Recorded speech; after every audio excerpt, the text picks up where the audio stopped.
Yeah, and hey everybody, welcome to today's episode of None of This Matters. Today's episode is brought to you by Miller Lite, Miller Lite. or realistically anything, because we have no sponsors. So if you want to send us money, just click here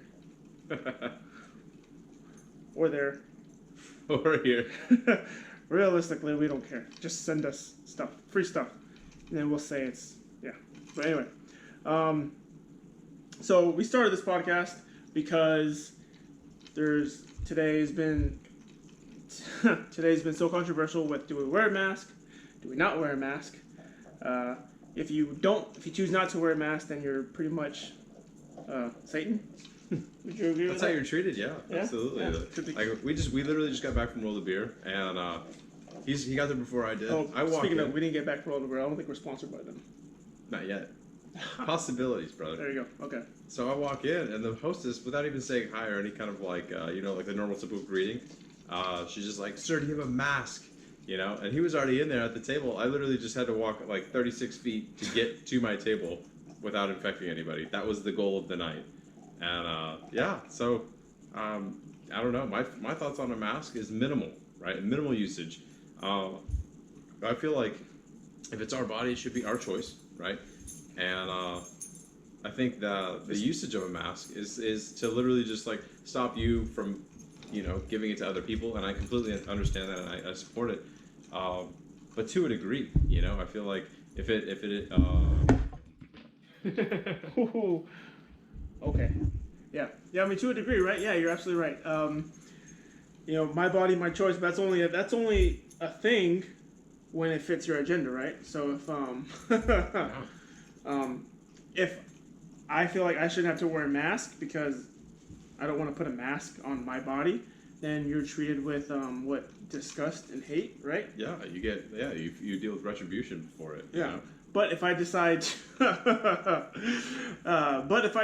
to essentially kill a person inside of my belly, well, it's not really in my belly. Yeah. You understand. Hashtag me too. Yeah. If I decide to kill another human being inside of me, then that's okay.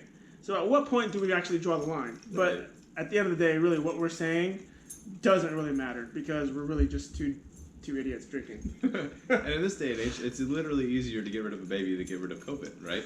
So I feel like if COVID is typically like anywhere from 3 to 5 days, right? You're gonna deal with that. You're gonna deal with this, like the sadness and symptoms of that virus, which I tested positive for, and I already went through it. And luckily, lo and behold, spoiler alert, I survived. Oh wait! Whoa! You tested positive? I did test positive. Not when I got tested that one time I showed you, but about a week later. Whoa! And you know what's funny is that we were drinking. Yeah. And you know what?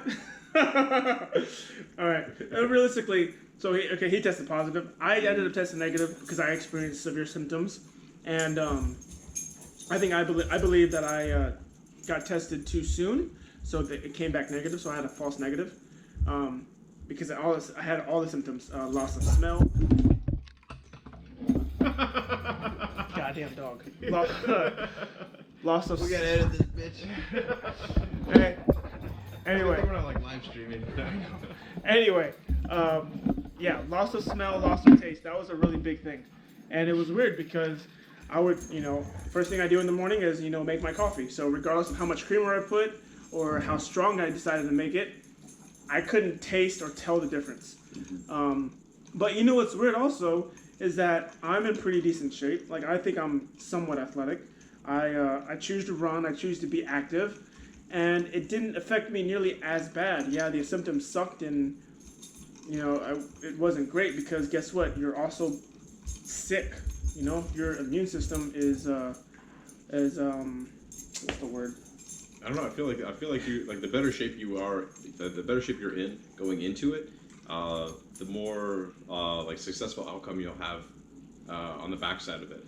It was like I've heard of people that were like in like in a stagnant state where they didn't really work out. They were working desk jobs and kind of working like they would do like every once in a while they'd go for a walk or something like that.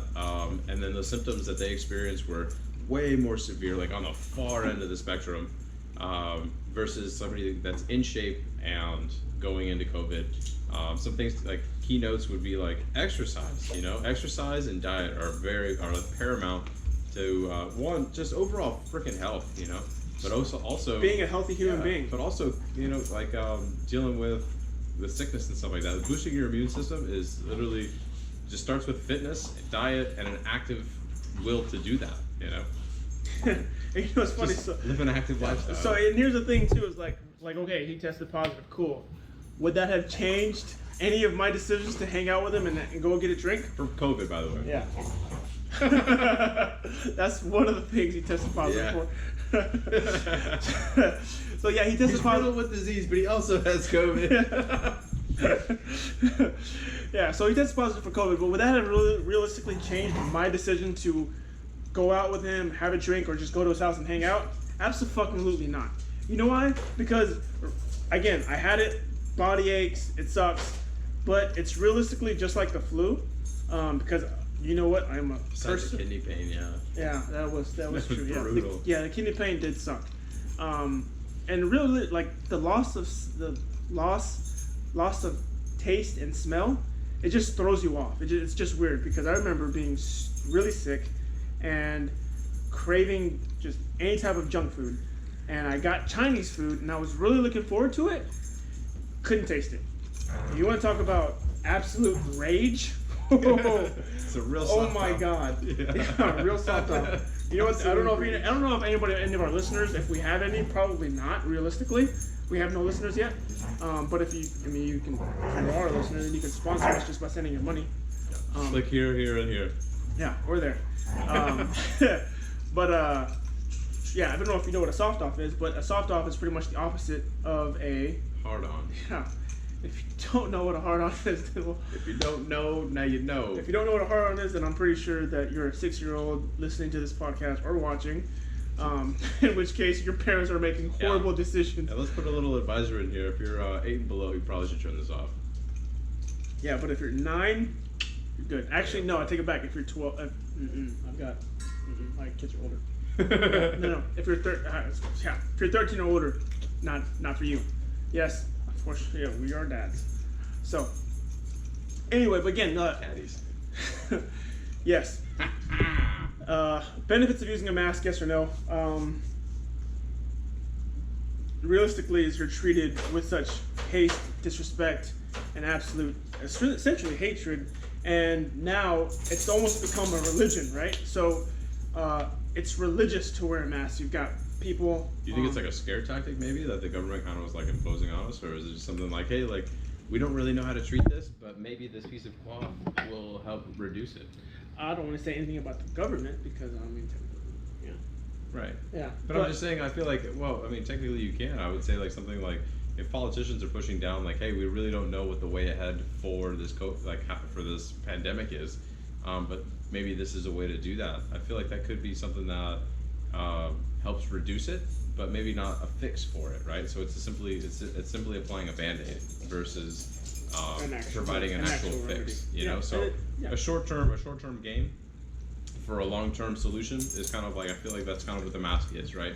So it's like stopping you from, if you do have COVID and you're untested and you don't know what you have, and you're not exhibiting, you could be like asymptomatic, and you know, if you're not exhibiting any kind of symptoms, then you know, I feel like that's where the mask could be optional, you know. But I feel like the social outlook on it of wearing the mask is the people that choose not to are treated absolutely different. And I feel like that kind of goes back in almost in the same realm as like just profiling, you know, as a person. And I don't think that's okay, because I shouldn't be treated any different. I'm a paying customer when I walk into a place. You know, like I do everything that I'm supposed to be doing. I'm a grown man. I do whatever I'm supposed to be doing.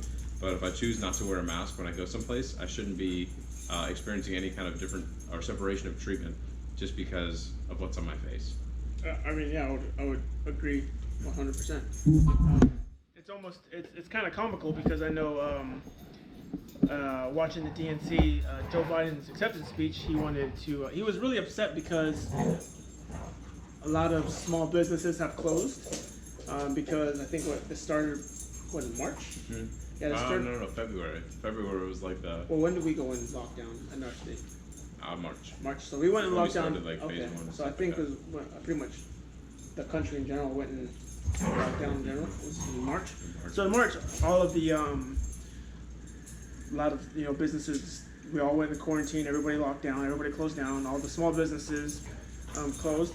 And it's almost weird. It's like if you own a business, in order to generate revenue, you have to have customers that purchase your product. I mean, it's super strange. So for businesses that aren't open, that can't produce a product for other customers to buy, they can't generate revenue. Super strange. I almost think it's like economics 101, pretty much. But most people don't get it. But like I said, it's The government did offer that. They did offer they raised the unemployment rate. So people, I had casually seen this one girl that was a dental hygienist for a while, and she was actually making more on unemployment per month than she was as a dental hygienist. So supporting herself and her son, she was making like $3,200 or $3,400 a month off of unemployment, and honestly debating whether to go back to work or not, or continue on with the path that she was in. So that brings to other topics that we're not going to get into right now. But I feel like that, I feel like that shouldn't I feel like the government shouldn't enable those kind of people. But I definitely support the thought behind it, where they were trying to keep people indoors, out of the public eye, and at least slow down the spread. But no, you bring up a very valid issue. So you got other individuals who are still not working. They're still not working. Mm-hmm. That are collecting unemployment. Correct. That are essentially they're essentially wishing that the government or that the whatever state they're in still stays in the lockdown, or whatever business they have stays in the lockdown, because they're collecting more money and unemployment. Mm-hmm. So when you have that, and you have, hey, we're forcing a lockdown, so you will collect more money and unemployment. The government is spending more money, big government. Mm-hmm. What do you do to remedy that? I mean, as an individual, as a person, I can either go to work and spend my time and make less money, or I can stay home and work on house projects, whatever it may be, and make more money. Mm-hmm. There's no There's yin and yang to that, though. I feel like the dudes, if I'm gonna use dudes as an example, like if dudes want to stay, like if they're like, hey man, like I can literally go hold a sign or dig a hole or run a cable for $8 an hour and make roughly $300 a week. So times that by 4, we're looking at $2,400 a month taxable income. Or you could file for unemployment and potentially make 32 or 34. Yeah, he would be abusing the system, right?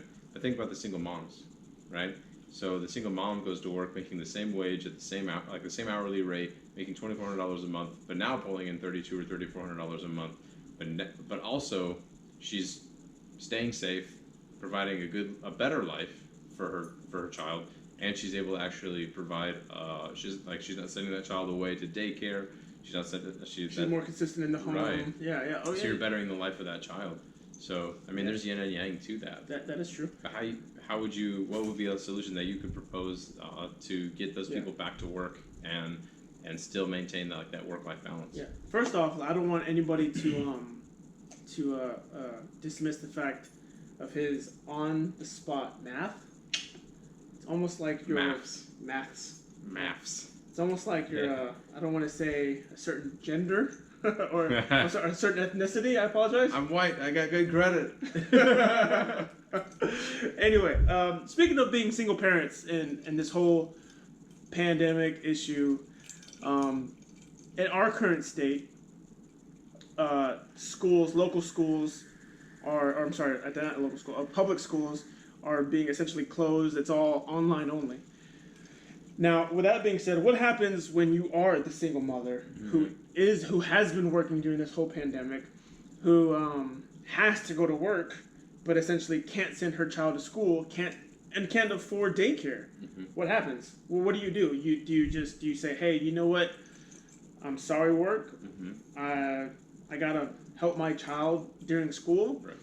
and then not get paid, and then Do you not have sacrifice? income? Yeah. Do you sacrifice quality of life for education for your child? Yeah, yeah. How does that work out? And then, or even then, the people who made this decision, who came to this determination, did they even have those people in mind? Mm-hmm. Because what do they do? Do they not have an income anymore? Like, how does that work out? How does that play out? Right. It's extremely disturbing, in my opinion, because personally, I was raised by a single mother.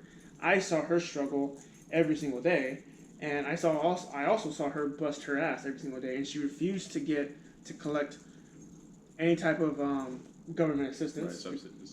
Subsidies or anything like Yeah, that. she from the government. she refused it because she well, realistically, because of pride. Which, I mean, looking back and being objective, like, I have the same pride this year that she does. Like, fuck that, you're not gonna help me. I can do it myself. Shout out to you, Mom. Yeah, yeah, yeah. Speaking of, she taught me. She was the first person to taught me.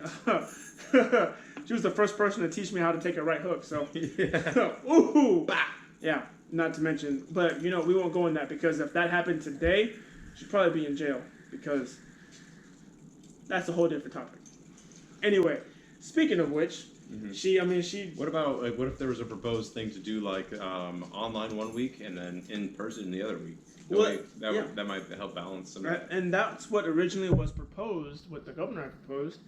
I think it was essentially you go to school for a week, and then you essentially self-quarantine for 2 weeks, and then you go back to school for a week. Gotcha. But then our local board of education decided to meet, and they said, "Nah, player, you're going to do online only, strictly, regardless." Gotcha. In addition, that was also up to the parents. So the parents could either choose to do online only, strictly, or do the blended system where they go to school for a week and then come home for 2 weeks, learn online for 2 weeks, and then go back to school for 2 weeks. I personally thought was better, because at the same time, like, you got also kids, you have children who are experiencing their first year in middle school, their first year in high school. As weird as it may be, because I know a lot of parents don't care, children need social interaction. It's almost strange. It's almost like social interaction as a child and as an adolescent drives how you act as an adult. I mean, That's absolutely the founding, like the foundation for it, and the building blocks that are necessary for you to like exist in a social life. Like if you were to look at like say like Jeffrey Dahmer and things like that, like they came from like a normal home and things like that, but they were like their social life was minimal at best. And look how they turned out. Like they were riddled with problems, and they turned out to be less than admirable people. But I feel like taking away from their social life and interacting with other kids their age could potentially have detrimental like effects on the back end of that. There's a lot between A and Z, so like you're putting a pause on the spread, but you're also putting a pause on development. Child development as far as like how they interact with their peers, and how people interact with their peers. That could literally be the decision between that could be like, hey, I got the job or I didn't get the job. I wasn't accepted into this college because of my application and because of my face-to-face interview. Like you could be sacrificing not only tertiary schooling but also the end state goal of having like your dream job, and potentially finding a partner later on. Yeah, and here's another thing too, is that for whatever reason, and I don't think anybody knows, any medical doctors and any medical professional understand why individuals at a younger age, they're not as susceptible to the virus for whatever reason. So I know in some countries with the lower median age, the number of cases that have been tested positive are drastically lower than essentially than our country. Now, to be objective, is that countries who have a lower median age tend to be poor countries, right? So could that be just a case of not having enough money or not having the funds for the proper tests? Yeah, right? inadequate healthcare. Exactly. But for whatever reason, medical professionals are saying that younger individuals are not as susceptible to the virus. They aren't essentially obtaining. They aren't being carriers, and they aren't showing any symptoms of the virus. So if younger individuals, if it's shown that younger individuals aren't carrying the virus and aren't spreading the virus, then why can't we send those individuals of that age bracket to school to get the necessary information that they need? Right. Get education, get socialized, and also eliminate that time frame where those single moms, single dads are able to go and earn money to support their kids. Absolutely. Yeah, exactly. Absolutely, 100%. And that's a huge issue. And again, realistically, none of this matters. Just two dudes, two really idiots who don't know what they're talking about, just spitballing, who think they're smart, which we're really not. But maybe we are. But we are smart enough to get sponsors, and if you are a sponsor, just click somewhere or send us an email and let us know you want us. Let us know. Trust me. Tons of plugs. Yeah. Trust me. We will wear your shirt, whatever it may be. Anything. Tattoos. Yeah. Whatever it is. Trust me. If you sponsor us, If you can we think got it, you. we'll do it. I will get a big 12 by 12 sign and put it in my house. Bet. I'll sponsor you. Hey, we're going to your house next time. Yeah. Next episode. So we have next on the agenda is virtual fans for the NBA. So Yes, I don't know if most of you understood that, or if you're not sports fans, the NBA just recently started. I think the playoffs are going on right now. But I noticed virtual fans in the, I guess, I don't know if you can call them stands or not, because it's not really a stand. It's not the stands if it's virtual. So it's like people are watching the games through Skype or whatever it is, and their picture is showing up as it would be as if it was a real game and they're really there. Well, it's just a real profile. But why? what the fuck? Yeah, what the fuck? Over? It just makes no sense. Just to have no virtual fans. I mean, that person does not know they're on television. I mean, unless they're paying extra money to be on TV, as if they were sitting front row, Like a premium. and and if that's the case, NBA, I support you 1,000% because you're generating revenue, and that's the beauty of this country. Ugh. I mean, realistically, if you're the person paying for that, you're stupid. Stop. Don't do that anymore. You are by far the dumbest person. Fair. I mean, I think I've got more intellect in my left toe. God, oh my God. But if you're just doing it for free, I mean, it makes no sense. Why do y'all do that? It does not affect. It doesn't add anything to the game. It does not add anything to the game. sport. It doesn't add anything to the players. It's not like somebody's playing in their home court. It doesn't make me want to watch that sport anymore. There's no value added None whatsoever. to seeing virtual fans. If anything, it detracts from the game because I take my eyes off of the players and what's happening on the court or on the field or wherever it's occurring, away from that to literally poke holes in the idea of what's being transcribed onto my screen. Yeah, I agree 100%. And now, if you look at the UFC, they've held many events, and there's been no stands whatsoever, no fans whatsoever. And maybe it's different because it's a combat sport, so it's actually as a huge fan of combat sports, I personally love it because you hear every single thing. Right, you get to hear the hits, you get to hear the chokes, the breathing, and it's just everything. ooh. Honestly, it adds intensity to it, I think. Yeah, it does. You know? And what's even better, or I should say more interesting, is that you hear like somebody like Daniel Cormier who's calling a fight, and who's saying, oh, you know, X fighter should do so and so, or he needs to do this, drop the hips, do something, rotate something. You get to hear the coach input. And the fighter can hear the commentator say what he should do, does it, executes, wins the fight. Absolutely. And then you can also hear essentially the fighter's coaches do or provide their input. Right. I mean, it Whereas provides. normally you wouldn't be able to Yeah, because you it would be drowned out by the fans screaming and the girls laughing and shit like that. You would, which normally you wouldn't hear, but now it provides almost like different layers of the sport where you get to see not only just the fighter do what he's there to do, but now you get to see the background and the forefront of what kind of like put him in the ring in the first place. Yeah. You know, those coaches, the trainers, the comments from the commentators, things like that. And you get to hear the advice and actually what's going on ringside, you know, versus just and madness, like total chaos within the ring. Yeah, I agreed. Agreed 1,000%. Now, but here's the downside of it: is last weekend's event for UFC 252, DC Stipe or DC versus Miocic, the trilogy fight. I feel like that fight was just so technical. That fight would have benefited with a crowd, because when somebody landed a massive shot, the crowd would have gone.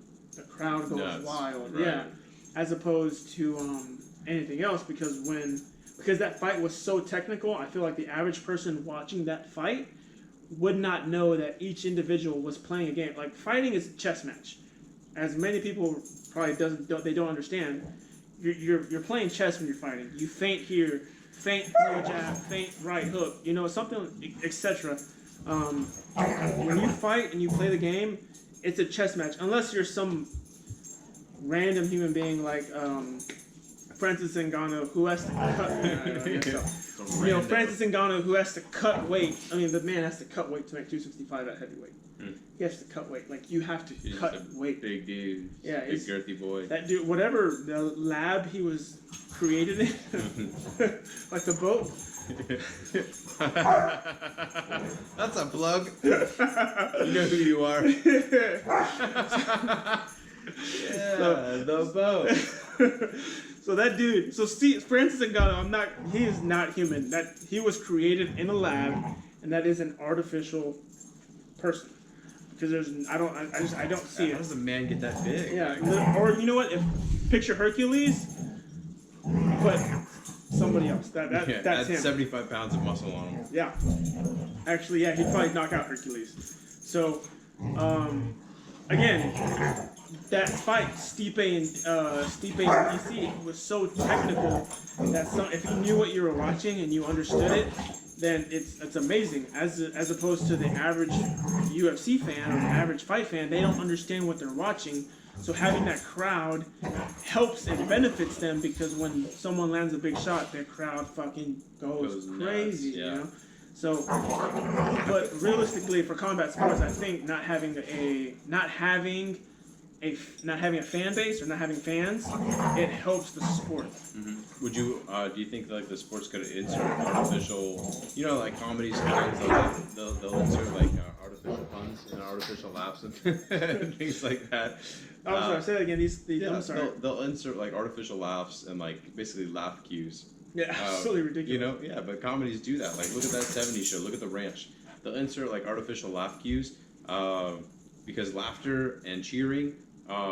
People are social creatures, right? So if you walk into a crowd and everybody's laughing and everybody's having a good time and the energy of that group is positive, you're gonna walk in there and want to be a part of that positivity, of that laughter, of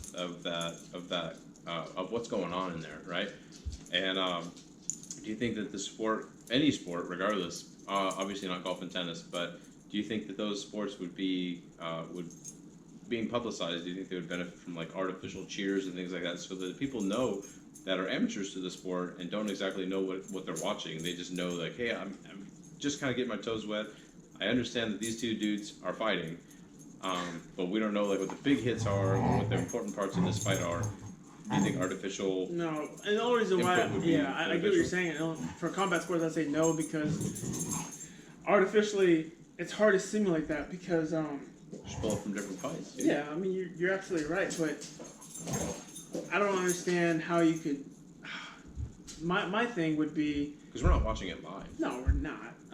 But having like that would impact the fighters to, I think, a negative degree, whereas if you have fighters knowing that they're going to go in with no fans, and they already have that mindset, as to where fighters really are probably going into a fight knowing that, okay, you know what, it's gonna be like a sparring match. It's fucking dogs. For anybody who's listening Don't let it. or watching, Maybe if we have any listeners or watching or viewers, there's a Great Dane and a Hound mix. They are going at it That was the Great Dane. Maybe don't publicize it in that room, but for the viewers, I feel like when you stream it, you could be able to you could have somebody in there hey, this was a good hit. You could have you could insert background noise. You could You're insert all absolutely that right, stuff. and I think that's one thing that the UFC is doing is for the average viewer is that what they started doing is they started displaying live tweets. So you can see legitimately for UFC 252 DC versus Stipe, I saw a tweet on the screen come up from Paris Hilton. Yo, I'm sorry, Paris Hilton, if you happen to be watching this, which I highly doubt it, but if you are watching it, send us money. Click here. Send us money and then get off of here. Yeah, for real. please. Bye. Yeah, but I don't give two fucks what Paris Hilton thinks about Stipe versus DC. Yeah. Not one fuck. She's super educated when it comes to any kind of UFC fights. Yeah, exactly. Yeah. She knows. She's in the know. Yeah, exactly. She's in the But if you're an average viewer or an average fight fan, and you see a tweet pop up that Paris Hilton says something that's irrelevant, probably about her handbag because it's not relevant to the fight. And if you're a fight fan, an average fight fan who doesn't know anything, you're probably just like, damn, you know what? Paris Hilton's tweeting about this fight, so that must mean it's. I'm a good boy. Ew, good boy. That must mean that this fight is I guess big, and everybody's watching this fight. Yeah. So It adds publicity to it. yeah, exactly. It adds publicity, and at the end of the day, combat sports is a spectator sport, right? So the more fans you get, the more money and the more revenue you generate. Which I guess you can say brings me to my next point, which is more I think severe. They are all on you, huh? UFC, pay your athlete. More specifically, pay John Jones, the greatest mixed martial artist of all time. Pay your athletes. That's it. John Jones, I believe, in my personal opinion, which is probably irrelevant because it doesn't matter because nobody's listening and nobody cares. The greatest mixed martial artist of all time, hands down, 100%. You're saying, okay. Yeah. All right. Yeah. You're saying he's better than GSP? Oh, well, I mean, two different weight classes, but You said mixed martial artist. That's Yeah. exactly what GSP is. yeah, exactly. But GSP was, I think, it was a Different weight classes. Yeah, Same different weight. mixed martial Well, arts. GSP was lighter, and then John Jones would destroy him. Absolutely, 100%. I think. Put him in the same weight class, GSP would rock his fucking dome piece, Do not brother. agree. John Jones, Take his ass to the John cleaners. Bones Jones is the greatest person, the greatest human being. This is Rocky, by the way. I'm sorry, everybody. The greatest human being to step foot inside of a cage and then put on a pair of 4-ounce gloves. 100%. Now, he's going up. He wants to go up to a heavyweight. Actually, he is going up to heavyweight because he vacated his light heavyweight title. You're a good boy. He vacated his light heavyweight title, and he's going to go up to heavyweight. Now, the money fight, as Conor McGregor would say, Ooh. Conor McGregor. Ooh. Ooh. Every belt Conor McGregor ever won. Fuck him. Oh my God. Yeah. There's Hey. a fine line between cocky and confident, and he is way far right on cocky, man. Fuck that dude. Connor, I'm sorry. Fuck you, potato. Connor, I apologize. Yeah. I'll fix it. All right, I Dude, will you fix ugly it. as fuck. I'm calling your ass out. Let's Ooh. let's go, son. Ooh. Dude, give me 14 Miller Lights. Let's do this. Hey, speaking of which, Miller Lite, if you want to sponsor us, by all means, click right here. All right, a fine pilsner. Fine Pilsner. But if you pay us, we will, by all means, Yeah. that'll be the only drink. That'll be the only beer I ever drink. Same. It is the only beer I drink. That is true. For me, I don't even drink beer. If you sponsor us, I will drink beer because of you. So realistically, Miller Lite, if you want to have an impact on somebody who you don't care about, Want a new user. yeah, a new user, then sponsor this podcast, and I will only drink Miller Lite, and I will get rid of this Moscow Mule forever. Or any other. Do you think athletes should get paid? Yeah, absolutely. Do you think they should get paid as much as they're getting paid? 1,000%, because they. Oh, really? because they generate so much revenue. If you generate so much revenue and you are a valuable asset to that company or to that organization, you should get paid what you're worth. 1,000. For instance, John Jones, you generate how much money you've generated. How much pay-per-view sales have you generated in your career? You need to get paid what you're worth. Their job is to generate revenue, and their job is to fight, and their job is to play football, and their job is to play volleyball, and their job is to do that, right? Why should they reap the benefits of all of that revenue? I feel like they should get paid accordingly across the salary. The President of the United States makes $450,000 a year. The President of the United States makes $450,000 a year with a $16,000 expense travel account put to him, right? Yeah. So $450,000. Let that sink in for a second. You ready? Now, an average NFL player for a contract is making anywhere between what? $7 and $15 million. Well, yeah, but I think the league minimum for the NFL is like, I think the league minimum is $700K. Or whatever. It's a lot. Your initial buy-in. Yeah. Initial buy-in is $700K. More than the president, than the most powerful man on the world. That is a bold statement. That is true, though. The most powerful man in the world makes $450,000 a year, and then you have athletes that don't have as much on their table. All they're doing is providing entertainment. They're not providing law. They're not providing reform. They're not providing, like, literally anything that other than a couple smiles and generating some possible cohesion of the people. That is it. Why would they be compensated on such a generous level, an astronomical level, to do what they already love, man? They were doing it for free beforehand. Why not have a cap for pay? I would say the cap of pay should be $400,000, man. The reason being is because that provides an adequate living. I understand that America is a land of excess, and I completely get that. But if they truly do love the sport, they're fans of the sport, and they're loyal to the sport, money and monetary gain, yeah, live comfortably. I feel like you should be in the fucking top 10% of the wealthiest people, right? But the problem is the median wage of the U.S. is right around and cresting around $40,000 a year. You can make $100,000 and be better than most people. So $400,000, that's very generous for what you're doing.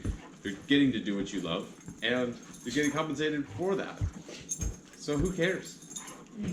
Yes. Why do you have to have all of this money? Why do you have to have all of the money? I agree. I get what you're saying, and then those companies would be able to provide more money for sponsorship. They'd be able to provide more money for. But they're not providing sponsorship. I mean, how would they be able to? It depends on the Let's assume, man. Like, say NASCAR, NFL, hockey. Let's do UFC. We'll do those four. If they didn't have to pay their athletes so much to perform at the level that they do, which honestly. But the UFC, that's the point. Is that they pay their UFC? So like the John Jones, right? So let's in this instance, John Jones, who again, in my opinion, and I would say I'm gonna go on a limb and say 67% of fight fans who actively watch the sport, who actively watch mixed martial arts, would agree that John Bones Jones is the greatest mixed martial artist of all time. So, with that being said, if you're the GOAT of all time, and you're only getting paid, he's only getting paid $500,000 per fight. That's his contract. So now let's look into another sport in the NFL. Tom Brady. I can tell you how much money he's making, millions upon millions. Yeah. Drew Brees, millions upon millions. So, yeah. Tom Brady is making millions upon millions. Mm-hmm. Like, hey, Tom Brady, if you're watching this, sponsor. Click here, here, or here. Anywhere. And or send us a video of you chugging a Miller Lite. That's all we want. So if the GOAT of said sport is making millions upon millions per year, why shouldn't the GOAT of another sport be compensated for the exact same? Hear me out. Now, I understand. I'm sorry. Let me just carry out one more time. I got LeBron. I know. Cocked and loaded, my friend. LeBron James makes millions upon millions of money. He makes millions upon millions per year. Not anymore. Arguably the GOAT. Now, we're not going to get into that. arguably the GOAT Arguably, yeah. for the NBA and that organization. Right. If you took LeBron James and put him against Michael Jackson in his prime, Jordan. what can I say? You said Jackson. Michael Jordan in his You prime. definitely say Jackson. Yeah. Michael Jordan in his prime. It's- LeBron James it's- wouldn't fucking stand a There's chance. 2 Michaels. It's the same one. Same one. No. Yeah, dude. I feel like Michael Jordan would Yeah. run the court, man. That's a. All right, another topic. That's another topic. I wouldn't say I agree or I disagree, but I understand where you're coming from, and that is something that Continue on. Yeah. Anyway, so even Michael Jordan, when he was playing in the '90s, Mhm. was making more per year than John Jones is making per year for fighting in 2020. So someone who's making, I don't know if any of you know about inflation. It's a real thing.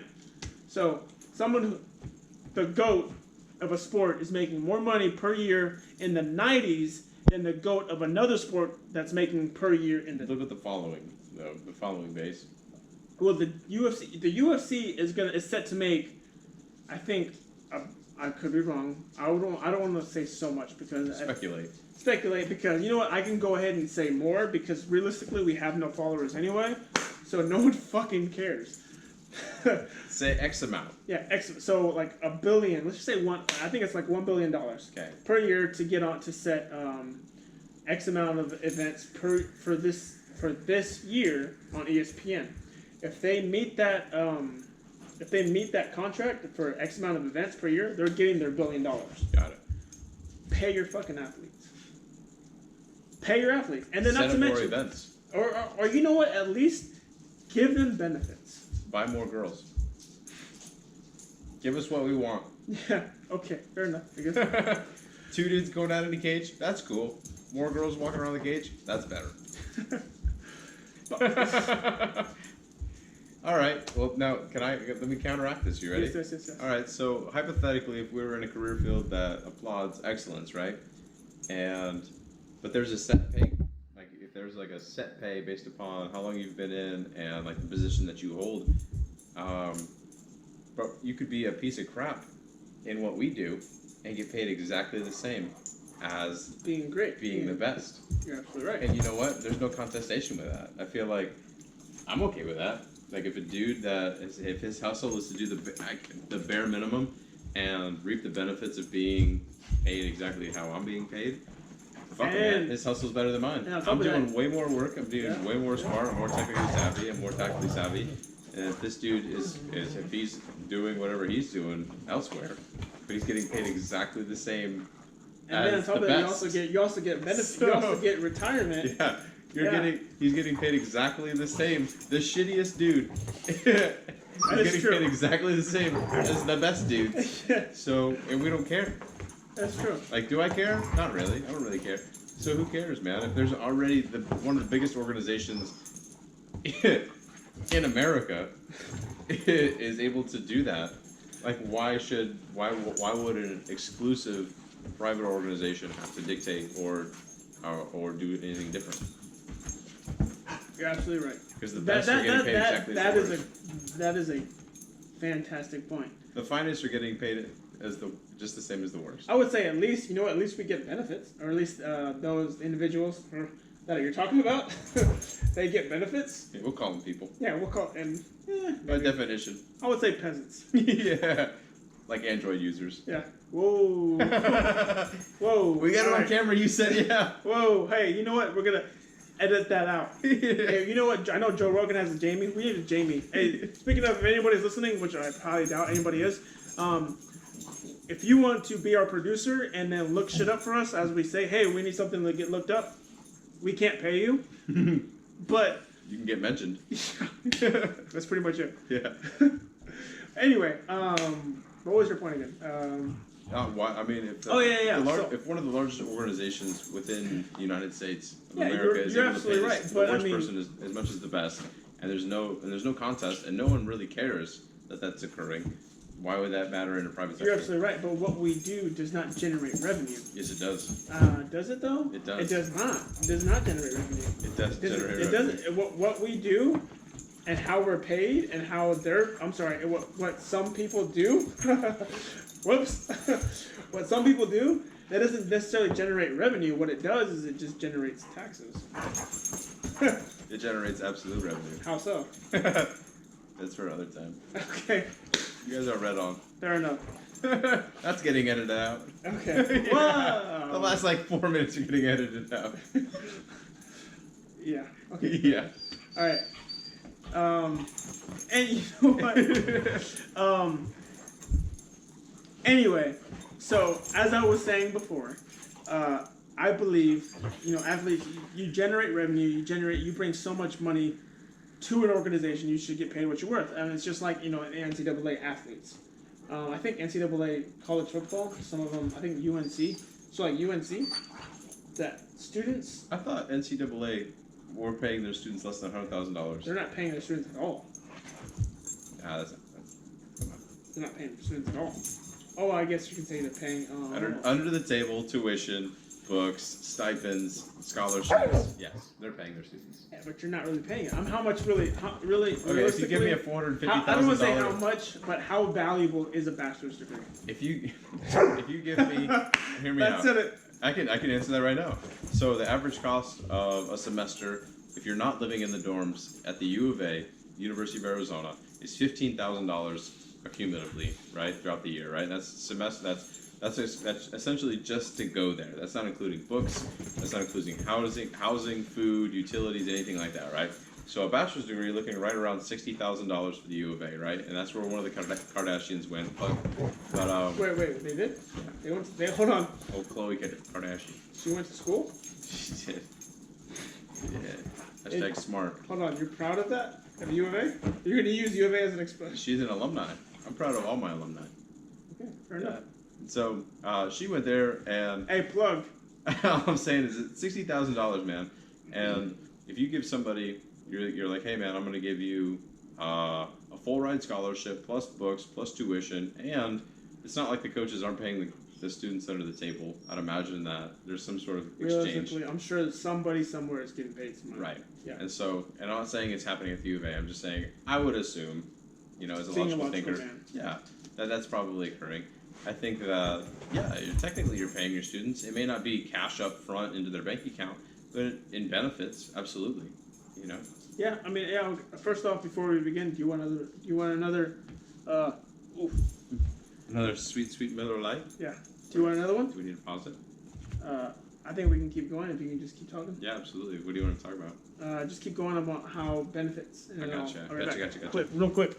So the benefits that are being provided to them, I feel like may not be necessarily like upfront monetary gain, but on the back end of it, absolutely, man. Like that's just the U of A. That's just a school in Arizona, But if you were to look at say you were to look at like a school in San Diego, like San Diego State, they're probably like almost double that.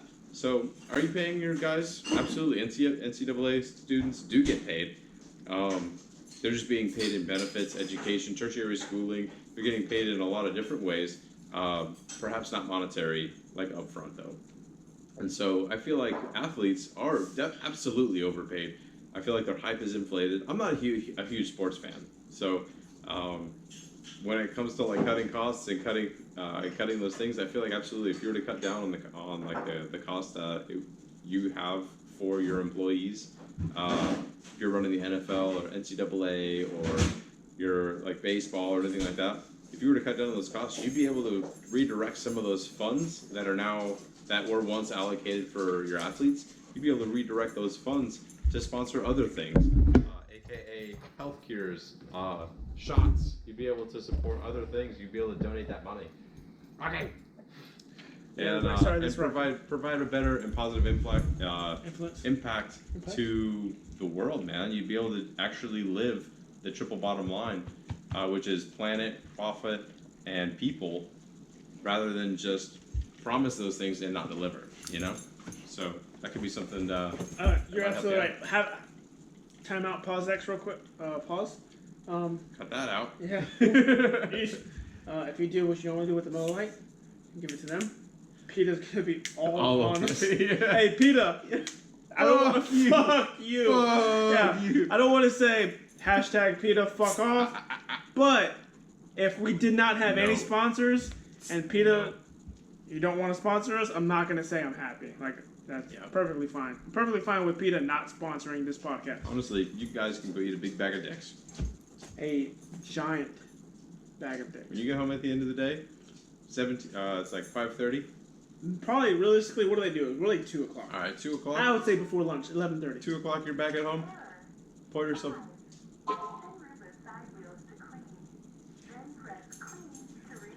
On a side note, iRobot, Yo, who that? iRobot, Roomba, if you want to sponsor this podcast too, No, dude. by all means, you're more than welcome. Addicted, bro. Hey, PETA, fuck you. Fuck you. All right. All right. Okay. Next topic. What are we looking at? We did. Oh, gym's reopening. Yeah.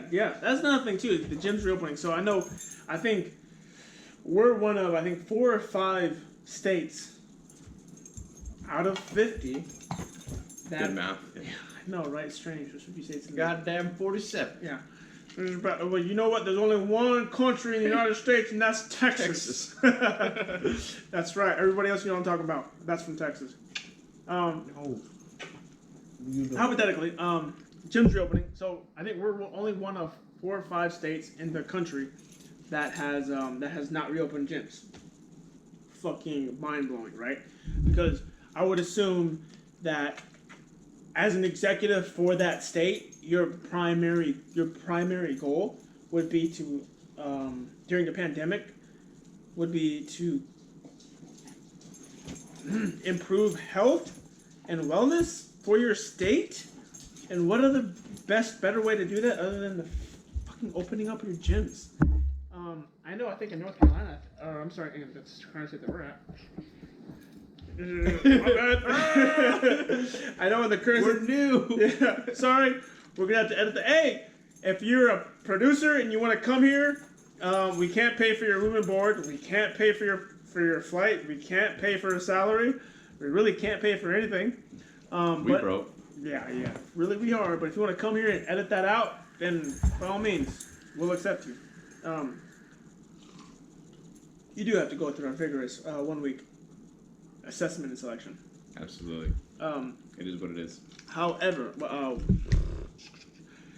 would assume the executive for that state would want to improve the health and wellness of their citizens.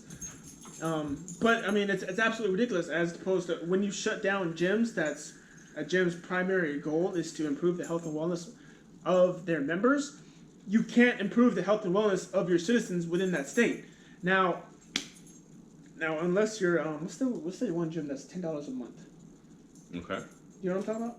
The gym. There's a gym. It's a chain gym. That's $10 per month. Like Planet Fitness. Planet Fitness, yes. Unless you're Planet Fitness, you give Fitness. no fucks about your members because why?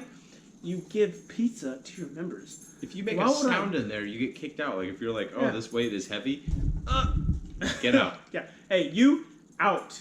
Hey, and bring your mask too. Yeah. Get the fuck out of here. Realistically, though, why would I go to a gym to lose weight, improve my health and wellness, and then leave? Huh? He's chewing on a pen. Oh, motherfucker. All right, let me get it. Why would I go to a gym to improve my health and wellness and then eat 3 slices of pizza afterwards? Hey, Dum Dum, that's not good for you. Oh, boy. Edit this out. Thank you. You know, we're gonna do it like. But yeah, so why would I go to a gym to improve myself and then leave and then eat more than with the calories that I lost? It's absolutely mind-blowing.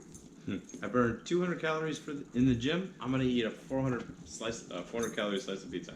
Yeah, realistically, remember when we ate those when you came and helped to paint, and then we had that slice, and we each had a large pizza? Yeah. We had like 2,800 calories Yeah. or some shit. What?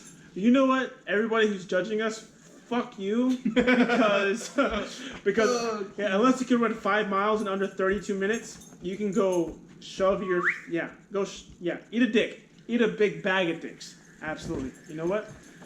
But again, none of this matters. So what we really say is it's irrelevant. But if you can't run 5 miles in 32 minutes, You eat a bag of dicks.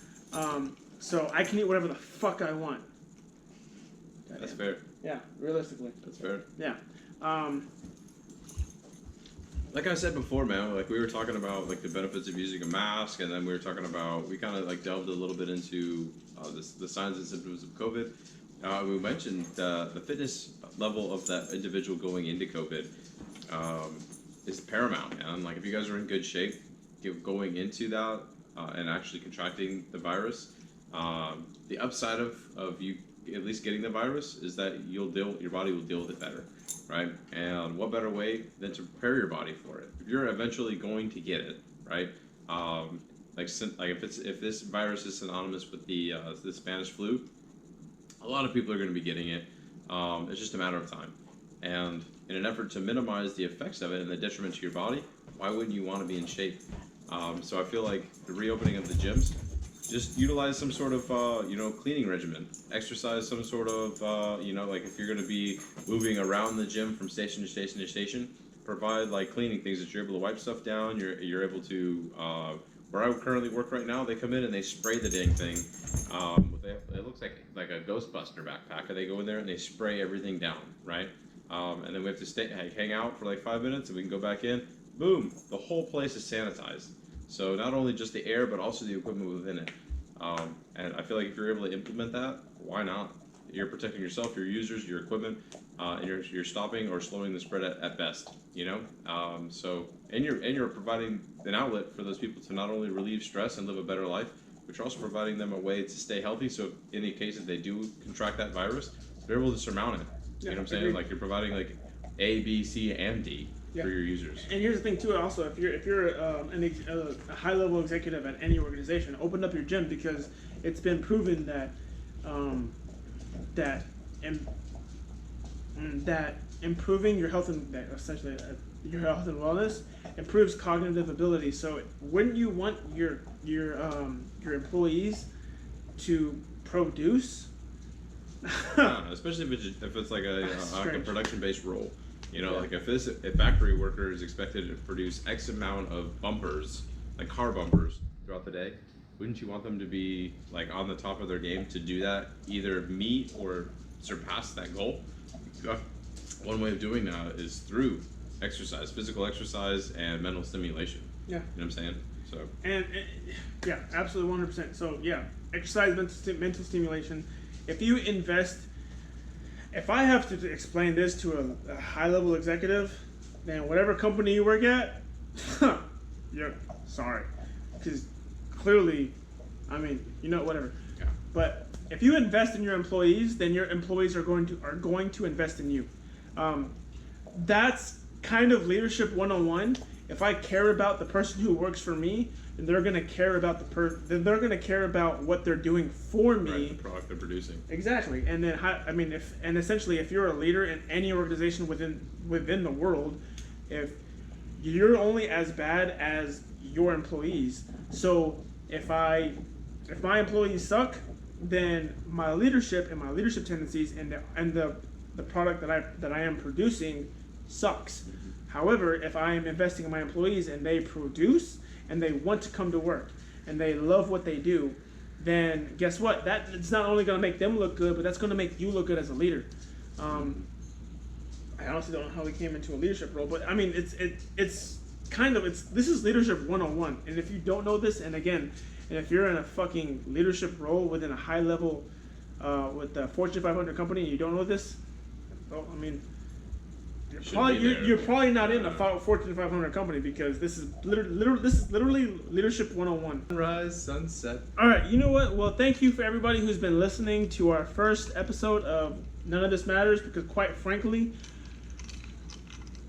none of this matters. I feel like next time we should talk about why none of this matters. Yeah. Well. And how we came up with the name and stuff like that. I feel like if you guys stay tuned, man, and you guys want to watch again, I feel like we should dissect why none of this matters. Yeah, and I'll give you a reason. Well, you know what? I'll give you a hint.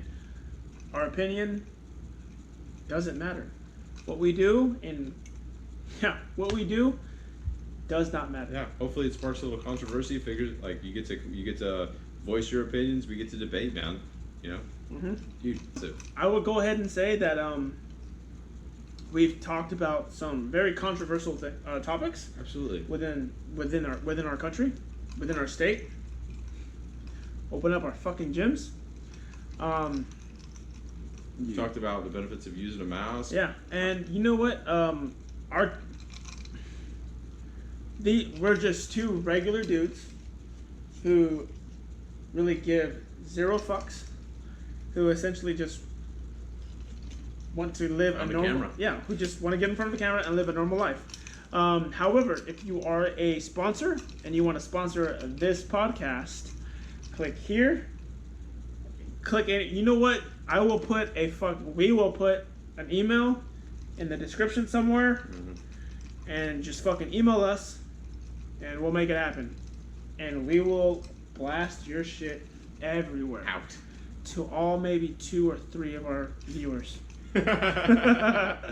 Anyway, we hope you have a good time. Thanks, everybody. Peace.